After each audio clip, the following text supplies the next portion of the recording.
Thank you, President Klein. Thank you, Dean Bates, Dean Polaro.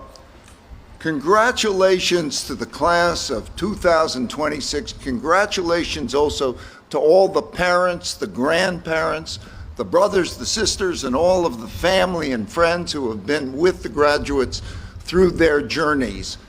There is nothing more valuable than meaningful relationships. Please give each other an enthusiastic round of applause.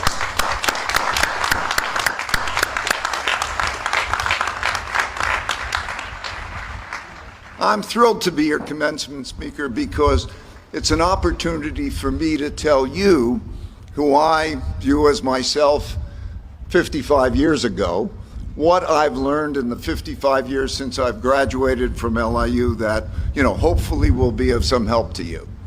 While I remember being where you are when I was 21 years old, graduating in 1971 from what was then called C.W. Post College, I don't remember who the commencement speaker was or what he said, and I suspect that you won't remember that later in your lives.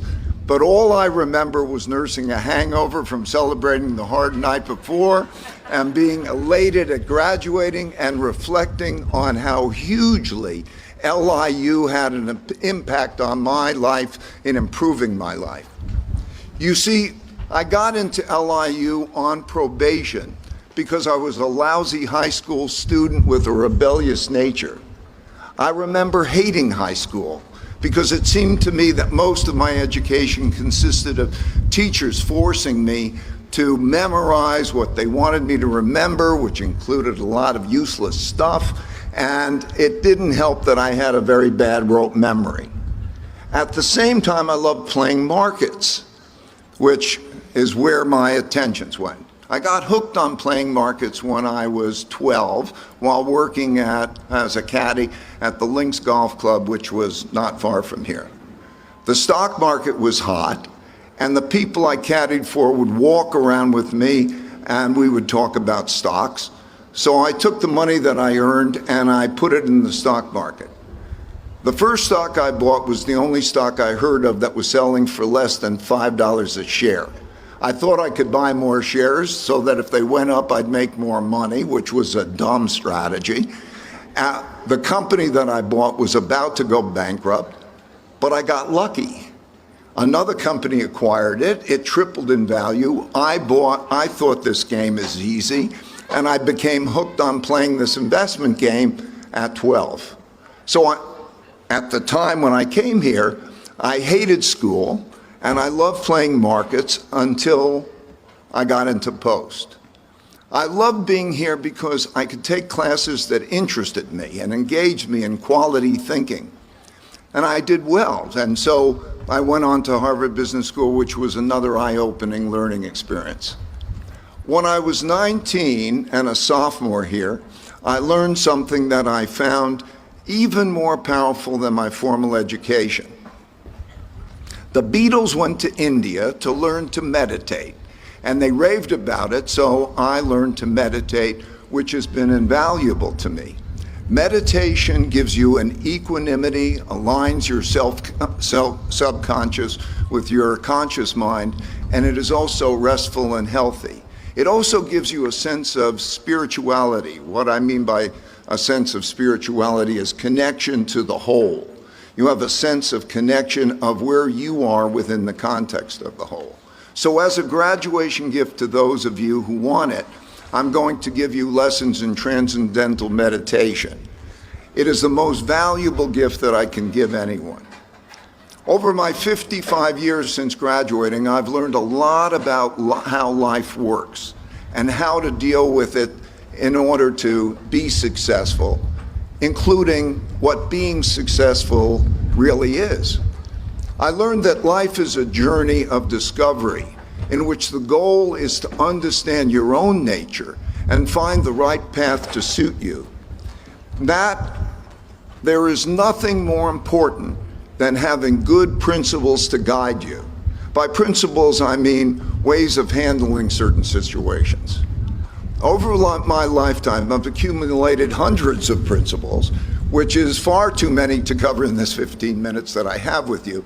So I'm giving you also my book, Principles, Life, and Work, which I hope will help you find the right principles for you and to get what you want out of life. You can find it below your seat along with the card to sign up for the meditation. I think I'm going to put this down and not struggle with it. So it seems to me that you are about to travel along a similar life path, a similar arc in life to the one I've traveled on and most people travel on, experiencing the same phases and having many of the same encounters I had. So I want to tell you what to expect and give you some tips. Looking back on my and others' lives, I came to see that life unfolds in three big phases that are very different from each other. In the first phase, you are learning and you're dependent on others. In the second phase, you are working and others are dependent on you. And in the third phase, which is the phase where I am, you are free from obligations and able to pass along what you've learned. The second phase, which you are about to enter, is more opposite than similar to the first.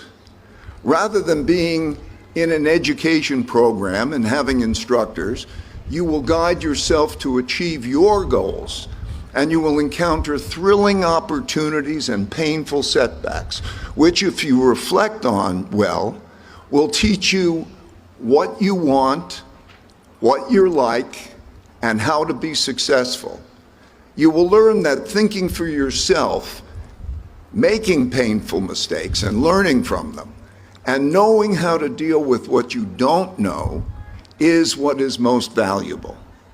In the early part of this second phase, which will be about your next 10 years, the most important thing for you is to experiment and reflect well so that you discover your nature and what is the path that is best for you.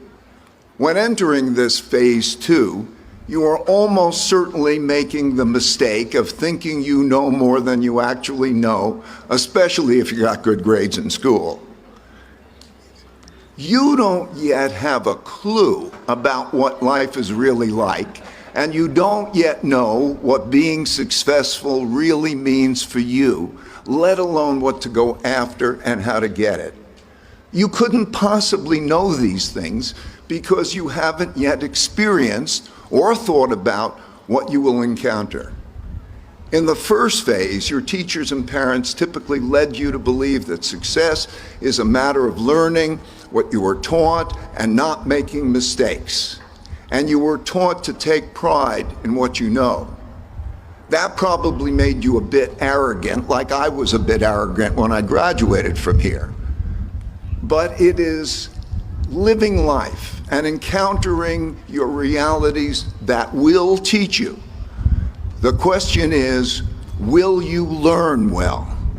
My nature and encounters with realities led me to become a professional investor, which led me to start an investment firm out of my 2-bedroom apartment. While I ran it for 50 years, built it into the largest hedge fund in the world, and then passed it along to the next generation, which many people consider a great success story, I know that it was learning from my painful mistakes that made me successful. For example, when I was 34 years old and had run Bridgewater for 8 years, I calculated that American banks had lent much more money to emerging countries than those countries were going to be able to pay back, and that would lead to a great debt crisis, almost the largest since the Great Depression. And it was a very controversial view. But in August 1982, Mexico defaulted on its debt, and a number of other countries followed, and we did have the greatest debt crisis since the Great Depression. Because I had anticipated that, I was asked to testify to Congress and appear on Wall Street Week, which was the show at the time. I thought the stock market would fall a lot, but I couldn't have been more wrong. The stock market and the economy went up rather than down, And I lost so much money for myself and my clients that I had to let almost everybody go. And I was so broke that I had to borrow $4,000 from my dad to help pay for my family bills. It was one of the most painful experiences of my life, but it turned out to be one of the most valuable experiences of my life because it gave me the humility I needed to balance with my audacity. Rather than thinking I'm right, I thought about how do I know I'm right and how do I find that out? That led me to find the smartest people who would disagree with me to understand their perspectives and have them, my own perspectives, stress test. I would also led me to understand diversification, how I could reduce my risks without reducing my returns. In other words, I learned from that. From that point on, my company, Bridgewater, did very well, and I learned, and it did well because what I learned, I never would have learned without that painful mistake. My life journey also led me to meet and marry a wonderful woman who I've been married to for 48 years. It led me to have 4 children, which led me to have 8 grandchildren, who are the joys of my life. Such is life. I believe that the most important decision in your life will be who you choose as your life partner. So that may be ahead, and that's an important decision. For me and for everyone, and will be true for you, there are lots of ups and downs along the way. Some unimaginably great and some unimaginably terrible. For example, I lost my son, which was worse than losing everything, including my life. What helped me through these challenges were 2 things: my meditation and my calmly reflecting on how reality works to get and write down the best principles for dealing with my realities. This habit changed my whole perspective on life. I began to see almost everything as another one of those, which happened to many people before in their own ways, and knowing that there's a best way to deal for each with one of those. One of my favorite principles that I learned through these sorts of experiences is pain plus reflection equals progress. I got in the habit of viewing pain as a signal that I have a problem, which I view as a puzzle to solve that will give me a gem in the form of a great principle. I learned to value my painful experiences because they became my best learning experiences and led to me to make my best advances. I found that this approach to learning from encounters with reality to be a much better way of succeeding in life than remembering what others were trying to teach me. Those experiences and making the most of them, especially the painful experiences, are your opportunities. Remember that you were born with a certain nature, and you are on your journey to understand it and find what suits you. Knowing your nature is always critically important to helping you understand what success is for you. People have different goals in life, so I can't tell you literally what is best for you. But I can tell you that success is not having a lot more money or status than you need, though most people think that that's what it is. And in fact, it can become an unhealthy obsession for a lot of people, so avoid that. Logically, having a lot more money than you need couldn't possibly be a source of great happiness compared with the alternatives. For example, it isn't more important than having the time and freedom to do what you most want to do. So what do I believe success is for most people? I believe that it is a matter of having meaningful work and meaningful relationships. I'll say that again, meaningful work and meaningful relationships. In other words, work and relationships that you are thrilled by. If you can make your work and your passion one and the same, and you could do it with people who you care about and care about you, you will have a happy, successful life. As you travel along on life's journey, You have a choice of your approach to life. When life doesn't give you what you want, you can be angry or sad for yourself, or you can learn about how reality works and develop principles that will work well to get you what you want. I urge you to own your life and take responsibility to make it great. Think about how reality works. Be radically open-minded to hear how you can be better and plan the moves to make in order to improve your life and make yourself a great life. And if you want to be really successful, recognize that you have to work damned hard at doing these things well. Excellence is worth it. That's just how life works. So the message that I want to leave you with today is that the most valuable thing you can have in the next phase of your life is not your diploma or even what you've learned thus far. It is your approach to life. If you take advantage of your experiences, good or painful, as opportunities to learn, you will find great principles that will help you deal with your realities well.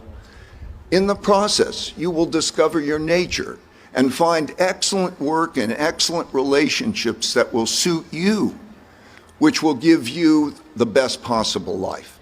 So class of 26, congratulations. Now get out there and encounter your realities and your excellent sense of adventure.